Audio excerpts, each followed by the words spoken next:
Hello, dear folks. This is another video in which we will be talking about the vertical component of velocities of these three cases of projectile motion, as you see, and it's taken from the practice exam 2018.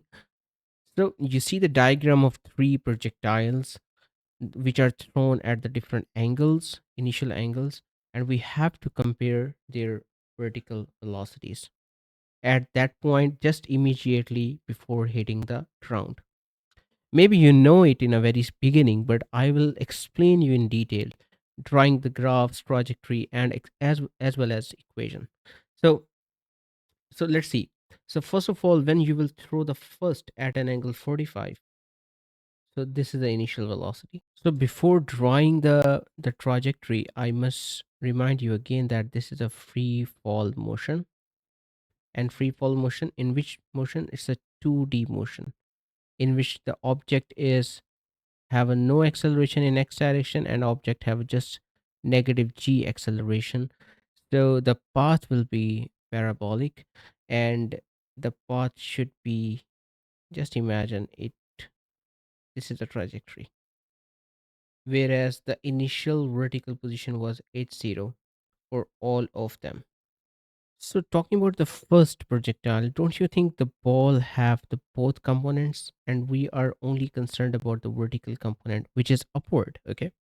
And it is equals to v sine 45. Now when we say it's a projectile motion, it's a free fall, it mean it must be very smooth and rhythmic motion. I mean to say that at the maximum point we will have no vertical velocity in a y direction, and just after the ball, when it will pass this point, then it will have the vertical component increases. I- in fact, at the same level, please understand, at the same level, when it will reach at that point, now this ball have the same vertical component but downward. So I'm saying it should have a negative v0 sine 45 degrees. Okay. And what about the second projectile, which was also thrown at an angle 45 but at the same velocity but below the x-axis? So for this projectile, it already have a negative component, right? I mean to say, at the very initial time, at the time t is equal to 0, it have a negative component of velocity, so negative v0 sine 45 degrees. Okay, so how it will move? So its trajectory will be also parabolic but very steep, because it will take a less time. It will have a, but it will have a same acceleration because it's a free fall motion. Now for the third projectile, which is thrown with the same speed but horizontally, right? So if it is thrown horizontally, it means that it will have no vertical component of velocity at the time t is equal to 0. Its trajectory is also parabolic because it is also executing the free fall motion, but it will cover more horizontal distance as comparable to the second projectile. So what about its graph and all the other graphs?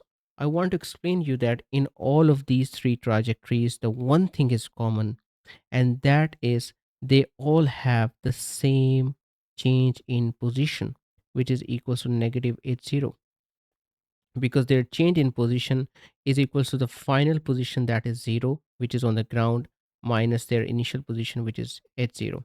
So they have a same change in position. So if they have a and there's another, that ay is equals to negative g.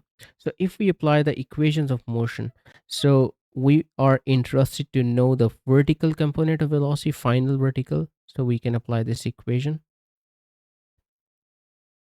Okay, why I'm not applying any other equation? Because all the other equations have involved the time t, and they all these three projectiles taking different time to reach the ground. So the vy is equal to the square root of vy0 square plus 2g delta y. Now for rock 1 and rock 2, if you utilize this equation, okay, so you will see that the vy 1 is equals to vy2, Why? Because when you will put their values in the square root, even if for the second projectile it is negative v0 sine 45, so the square of this negative value will make it positive, and plus 2g delta y, and the delta y is also same for both of them. Okay. And by the way, if you are wondering that why I had written here the positive, so that's why, because acceleration is negative and the change in position is also negative. So that's why you can write at this point, you can say it is 2g80. So that's why the two velocities are equal, and the vy3 is smallest. Okay, at that point its velocity is vy3, which you can find from the first equation, this equation, right? Vy is equal to 0, so it is just negative gt. So that's why the option A is the right answer. But now I just want to quickly show you what will be their graphs. So this was, since we don't have any data values, right? So that's why I'm drawing just a general graph. But one thing is sure, that the first projectile is taking maximum time, okay, because it's going up as well. Now this is your final vertical velocity, which is vy1. Now when I draw the second graph, remember I will not change the inclination of the line, because acceleration is same. Okay, so I must draw the parallel graph, right? But I will start from this point little bit. And so you see that it is going to be equals to that value in a shorter amount of time. This is the time in which it got the vy2, which is equals to vy1. Okay, so you see it's a shortest time. And now for the graph 3, which represents the projectile motion of the rock 3, and once again I'm not changing the angle, right? And we will draw the line from the origin and almost here generally. Okay, so it is taking more time than the rock 2, but taking less time than the rock 1. Okay, so these are the graphs, equations, trajectories. I hope you understand the question and its solution.